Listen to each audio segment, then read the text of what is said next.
अस्सलाम वालेकुम। इस वीडियो के अंदर हम बात करने वाले हैं फ्यूचर ऑफ फ्रीलैंसिंग कि आने वाले दिनों के अंदर फ्रीलैंसिंग ऊपर जा रही है, नीचे आ रही है, क्या होने वाला है। मैं अपने पॉइंट ऑफ व्यू से आप लोगों के साथ शेयर करने वाला हूँ। सबसे पहले आप लोगों को बताता चलूँ, अगर आप लोगों ने न्यूज़ नहीं देखी तो सब बड़ी कंपनीज़ जितनी भी फॉर्चून 500 कंपनीज़ हैं, फॉर्चून 100 कंपनीज़ हैं, वो अपने एम्प्लॉयज़ को फायर कर रही हैं, मतलब अपनी कंपनी से निकाल रही हैं। क्यों निकाल रही हैं ये हम फाइंड करेंगे। बट रिसेंटली फेसबुक ने अपने 11,000 लोगों को निकाला और इसी तरह से ट्विटर ने अपने 3700 लोगों को फायर कर दिया। और अगर मैं आपको बताता चलूँ तो कलेक्टिवली 766 ऐसी कंपनीज़ हैं, 766 ऐसी कंपनीज़ हैं दुनिया में जिन्होंने कलेक्टिवली 1,18,000 लोगों को अपनी कंपनी से निकाल दिया। अब ऐसा क्यों हो रहा है, फ्यूचर में फ्रीलांसर्स के ऊपर इसका क्या इम्पैक्ट पड़ेगा और आप लोगों का नेक्स्ट स्टेप क्या होना चाहिए। फ़र्स्ट ऑफ़ ऑल ये क्यों हो रहा है, कंपनीज़ का कहना ये है कि कोविड-19 के बाद जो बिज़नेसेस हैं वो इतना ज़्यादा ग्रो नहीं हो रहे जितना हम एक्सपेक्ट कर रहे थे, जिसकी वजह से एम्प्लॉयज़ जो थे वो हमारे पास ज़्यादा थे और हम इस वजह से एक्स्ट्रा एम्प्लॉयज़ को रिमूव कर रहे हैं। बट एक वक्त में सारी बड़ी कंपनीज़ का एम्प्लॉयज़ को फायर करना, फेसबुक, ट्विटर, आपके पास सेल्सफोर्स, स्ट्राइप, ये जितनी बड़ी बड़ी कंपनीज़ हैं दुनिया के अंदर, वो अपने अपने एम्प्लॉयज़ को फायर करती जा रही हैं कंटिन्यूसली। तो एक बड़ी वजह ये बता रहे हैं कि कोविड-19 इसकी बड़ी वजह बनी। दूसरे पॉइंट ऑफ व्यू से अगर हम देखें तो सोशल ले ऑफ जो हैं, जैसे फेसबुक ने अपने 11,000 लोगों को निकाला, ट्विटर ने 3700 लोगों को निकाल दिया, 3700 लोगों को निकाल दिया। इसकी जो बड़ी वजह मुझे नज़र आ रही है वो ये है कि बहुत ज़्यादा टफ़ कंपटीशन जो है वो दूसरे सोशल मीडिया नेटवर्क्स दे रहे हैं, जैसे टिकटॉक मार्केट में आ गया, तो इसकी भी बड़ी वजह हो सकती है। दूसरे नंबर पर फेसबुक की अगर बात करें तो आपको पता है कि फ़ेसबुक बहुत ज़्यादा पैसे मेटावर्स में इन्वेस्ट कर रही थी बहुत देर से, जिसमें उन्होंने रिपोर्टेडली $18 बिलियन जो है मेटावर्स के अंदर इन्वेस्ट किए हैं और उस हिसाब से उनको रिटर्न नहीं मिल रहा। मतलब बहुत ज़्यादा लोग जो हैं वो उसको अडॉप्ट नहीं कर रहे अभी टेक्नोलॉजी को, और ऑब्वियसली इस टेक्नोलॉजी को अडॉप्ट करने में लोगों को टाइम लगेगा, लोगों को इसको अंडरस्टैंड करने में टाइम लगेगा, ये स्पेशल इक्विपमेंट को यूज़ टू कर होते हुए भी टाइम लगेगा, राइट। तो एक और चीज़ जो मैं समझता हूँ वो इसकी वजह ये भी हो सकती है, वो एआई भी हो सकती है कि बहुत ज़्यादा चीज़ें जो है वो एआई से ऑटोमेट हो चुकी हैं। फॉर एग्जांपल अगर आप देखते हैं तो कंटेंट क्रिएशन सारी एआई से हो रही है। सेकेंडली वीडियो एडिटिंग तक अब एआई कर रही है। आपके पास कोडिंग जो है वो, जिसमें गिटहब कोपायलट आ गया, बहुत ज़्यादा कोड जो है वो गिटहब कोपायलट भी ऑटोमेटिकली राइट कर रहा है। ये भी एक बड़ी वजह हो सकती है। इवन वीडियो एडिटिंग से लेके इमेज एडिटिंग तक जो है वो एआई इन्वॉल्व हो रही है। बट ये कंटेंट क्रिएशन तक बात तो बहुत तय है कि एआई ने उसको ओवरकम किया है। बहुत ज़्यादा लोग जो है वो एआई के टूल्स यूज़ करना स्टार्ट हो चुके हैं और एक क्लिक करने पे अपना कंटेंट जनरेट कर लेते हैं। और अगर बात करें इमेजेस एडिटिंग की और वीडियो एडिटिंग की तो ये एक थोड़ी सी नई चीज़ है, जिसमें डॉली 2, मिड जर्नी और स्टेबल डिफ्यूजन तरह के मॉडल्स आपके पास अवेलेबल हैं।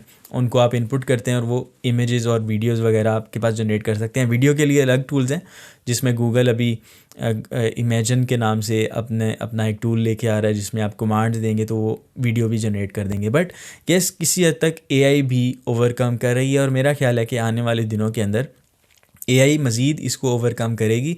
जैसे गिटहब कोपायलट में आप हल्का सा कोड लिखते हैं, उसको जस्ट इशारा करते हैं और वो बहुत ज़्यादा कोड आपका जनरेट कर देता है। इसी तरह से आपके पास जो है वो बहुत ज़्यादा चीज़ें आसान होती जाएंगी। गिटहब कोपायलट में तो उन्होंने ये भी फ़ीचर इंट्रोड्यूस करवा दिया है, बल्कि आने वाले दिनों के अंदर आ जाएगा कि आप वॉइस के थ्रू भी कमांड्स लिख सकोगे। आप जस्ट कोपायलट को ऑर्डर करोगे कि मुझे ये चीज़ क्रिएट करनी है, क्लास क्रिएट करनी है, फंक्शन क्रिएट करना है या एक एल्गोरिदम क्रिएट करनी है, तो गिटहब कोपायलट आपके प्रोजेक्ट को अंडरस्टैंड करते हुए बहुत ज़बरदस्त हाई क्वालिटी कोड जनरेट कर देगा। और मैं बहुत अमेज्ड हूँ जब मैं इसको यूज़ करता हूँ। ये ऐसे सॉल्यूशंस भी मुझे प्रेजेंट कर देता है जो कि मैंने सोचे भी नहीं होते, राइट।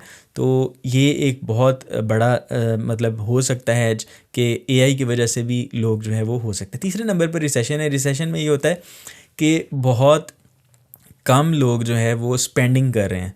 मतलब उस हिसाब से लोग परचेजिंग नहीं कर रहे जिस हिसाब से बिजनेसेस एक्सपेक्ट कर रहे हैं आफ्टर कोविड-19। तो ये रिसेशन की वजह भी हो सकती है और आने वाले दिनों के अंदर मज़ीद रिसेशन बढ़ने वाली है। अब आप लोग ये सोच रहे होंगे कि इस सारे मामले का फ्रीलांसर्स के ऊपर क्या इम्पेक्ट पड़ेगा। तो फ्रीलांसर्स के ऊपर इम्पेक्ट तो डायरेक्टली मैं समझता हूँ पड़ेगा। उसकी वजह ये है कि इन सब सारी कंपनी से जब एम्प्लॉयज़ निकल रहे हैं, और ये employees by the way software developers हैं, मेजॉरिटी में इंजीनियर्स हैं, आपके साथ मैनेजमेंट में हैं, इवन डिज़ाइनर्स भी हैं जो कि जहाँ तक मैंने देखा है।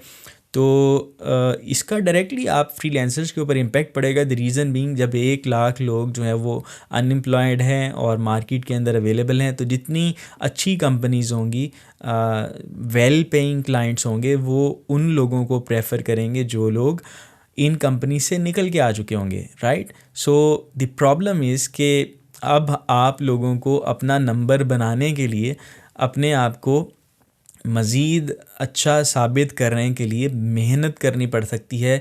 और अगर आप अपना ये प्रूव नहीं कर सकते तो ऑब्वियसली वो लोग भी तो मार्केट में अब अवेलेबल हैं। आप लोगों का कंपटीशन सिर्फ इन लोगों के साथ नहीं है जो एग्जिस्टिंग मार्केट प्लेसेस पे अवेलेबल थे, जिनकी स्ट्रॉन्ग प्रोफाइल थी। अब आप लोगों का कंपटीशन उन लोगों के साथ भी है जो लोग ऑलरेडी मार्केट के अंदर जो है वो अनएम्प्लॉयड हैं और उनकी प्रोफाइल के ऊपर टैग लगा हुआ है। प्रोफाइल के ऊपर टैग क्या लगा हुआ है कि ये फेसबुक पे काम करके आए हैं, ये अडोबी पे काम करके आए हैं, ये गूगल पे काम करके आए हैं, ये माइक्रोसॉफ्ट के साथ काम करके आए हैं, ये अमेज़ॉन पे काम करके आए हैं। तो ये एक बहुत बड़ा उनको एज मिलेगा और लोग उनको प्रेफर भी करेंगे ऑब्वियसली।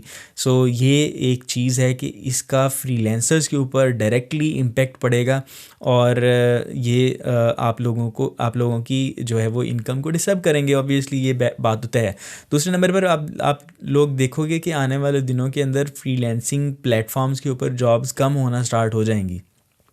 और क्योंकि मैं ये टूल भी बना रहा हूँ जिसमें मैं एनालाइज़ करता हूँ कि नंबर ऑफ़ जॉब्स कितनी आ रही हैं अपवर्क के ऊपर, और बाय द वे आने वाले दिनों के अंदर ये टूल मैं आप लोगों के साथ भी शेयर कर रहा हूँ जिसमें आप लोग जाके ग्राफ्स की फॉर्म में देख सकोगे कि कितनी जॉब्स किस पर्टिकुलर कैटेगरी में आ रही हैं, राइट।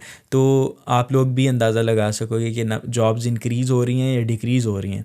तो मेरे उस टूल के मुताबिक जॉब्स जो हैं वो डिक्रीज़ हो रही हैं, और डिक्रीज़ होने की वजह ये है कि अब लोगों को, अब कंपनीज़ को वो वाले लोग मिल गए हैं जो लोग बड़ी बड़ी कंपनी से निकले हैं। ऑब्वियसली अगर आप भी किसी बंदे को हायर करना चाहते हैं और सेम रेट पे आपको ऐसा एम्प्लॉय मिल रहा है, ऐसा टीम मेंबर मिल रहा है जिसका एक्सपीरियंस है इन बड़ी कंपनीज़ पे काम करने का, तो आप उनको प्रेफर करोगे because they are already verified professionals. वो एक प्रोसीजर से गुजर चुके हैं, उनके इंटरव्यूज़ हो चुके हैं, जिसकी वजह से उनको ये पता है कि भाई मतलब क्या करना है, राइट।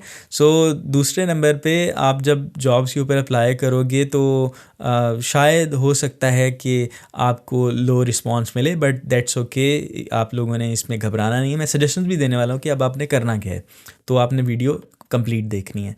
वेरी एक वेबसाइट है layoffs.fyi। इस वेबसाइट के ऊपर ये सारा लिस्टेड है कि किन कंपनीज़ ने कितने एम्प्लॉयज़ ले ऑफ़ किए हैं। सो फॉर एग्जांपल आप देख सकते हैं 836 टोटल टेक कंपनीज़ ने मोर देन 1,34,000 लोगों को ले ऑफ़ किया है इन 2022।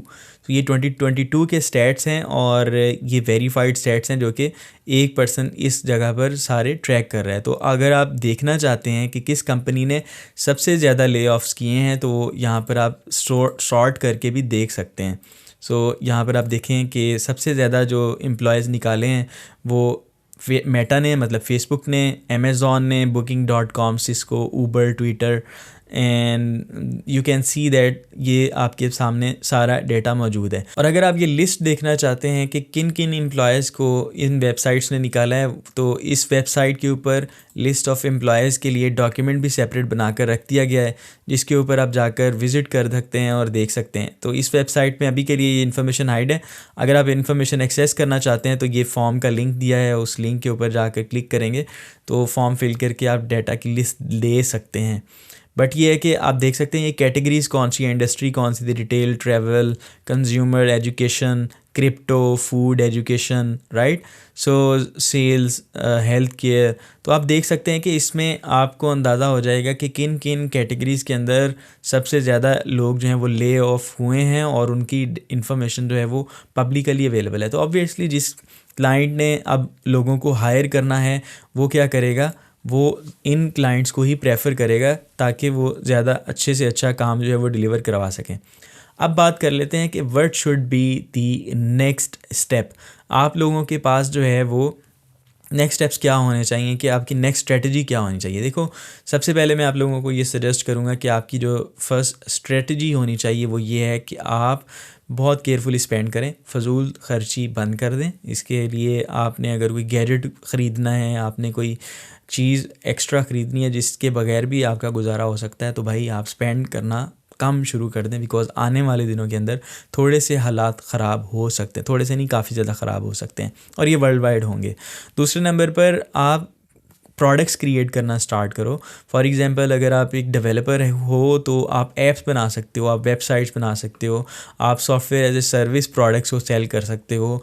आपके पास ये है कि अगर आप एक डिज़ाइनर हो तो आप डिज़ाइन के टेम्पलेट्स बना सकते हो। ग्राफिक रिवर आपके पास मौजूद है, कोड कैनियन के ऊपर आप टेम्पलेट्स कोडिंग के रिलेटेड बना के अपलोड कर सकते हो। इन्वेंटो एलिमेंट्स पे आप प्रोडक्ट्स अपलोड कर सकते हो, जिससे ये होगा कि आपके पास रेवेन्यू जनरेट होना स्टार्ट हो सकता है। बट ऑब्वियसली जो सेल्स हैं वो इसकी भी डिक्रीज़ होनी है, इसके ऊपर भी आपके पास बैड इम्पैक्ट आएगा। आप नया स्किल लर्न कर सकते हो आने वाले दिनों के अंदर। अगर आपको पता है कि नेक्स्ट 3 मंथ्स 4 मंथ्स जो है वो ख़राब जाने वाले हैं, तो अब आप लिस्ट बना लीजिए कि कौन कौन से स्किल्स आपको सीखने हैं और उन स्किल्स के ऊपर आप लर्निंग करना स्टार्ट कर दें, राइट। और दूसरे नंबर पर आपके पास ये है कि आप देखें कि टीचिंग करना भी स्टार्ट कर सकते हैं। आप अगर टीचिंग करना चाहते हैं तो हमारा प्लेटफॉर्म आपके पास मौजूद है lws.academy। वहाँ जाकर आप मुझे रिक्वेस्ट कर सकते हैं। अगर आपका मुझे कंटेंट अच्छा लगता है, अगर आप वाकई में फ्रीलांसिंग में भी उस स्किल से पैसे कमा रहे हैं, तो मैं आप लोगों को अलाउ कर सकता हूँ, वहाँ पर आप कोर्स लॉन्च कर सकते हैं। सो ये कुछ चीज़ें हैं। आप यूट्यूब चैनल स्टार्ट कर सकते हैं, आप एक न्यूज़लेटर स्टार्ट कर सकते हैं, आप एक ब्लॉग स्टार्ट कर सकते हैं। तो ये कुछ आइडियाज़ हैं। मतलब आप थोड़ा सा एक्स्ट्रा सोचना स्टार्ट कर दें कि फ्रीलांसिंग के साथ साथ आपको क्या करना है, बिकॉज़ हो सकता है आने वाले दिनों के अंदर थोड़े से हालात ख़राब नज़र आएँ और आप लोगों को कुछ स्टेप्स लेने पड़ जाएँ। तो ये इन चीज़ों के ऊपर जो थोड़ा सा गौर करें। ये एक अपडेट थी मैं आप लोगों के साथ शेयर करना चाहता था रिगार्डिंग फ्यूचर ऑफ फ्रीलांसिंग। थोड़ी सी मुझे डाउटफुल और थोड़ी सी डिस्टर्ब नज़र आ रही है, बट दैट्स ओके। यही एक ब्यूटी है अपने काम की, बिज़नेस की, कि आपका बिज़नेस अप डाउन होता रहता है, तो आपको साथ साथ कुछ ना कुछ एक्स्ट्रा करना पड़ेगा। और ये layoffs.fyi वेबसाइट विज़िट करके आप सारे स्टेट्स भी जान सकते हैं। उम्मीद करता हूँ ये अपडेट आपके लिए यूज़फुल रही होगी। अगर यूज़फुल रही है तो प्लीज़ कमेंट सेक्शन में ज़रूर बताइएगा और फ्यूचर में आने वाली वीडियोस के लिए सब्सक्राइब ज़रूर कीजिएगा। ये कुछ वीडियोस आपके सामने रिकमेंड हो रही हैं, इनको क्लिक करके आप मज़ीद इन्फॉर्मेशन ले सकते हैं। Thank you so much and I will see you in the next video. Take care, अल्लाह हाफिज़।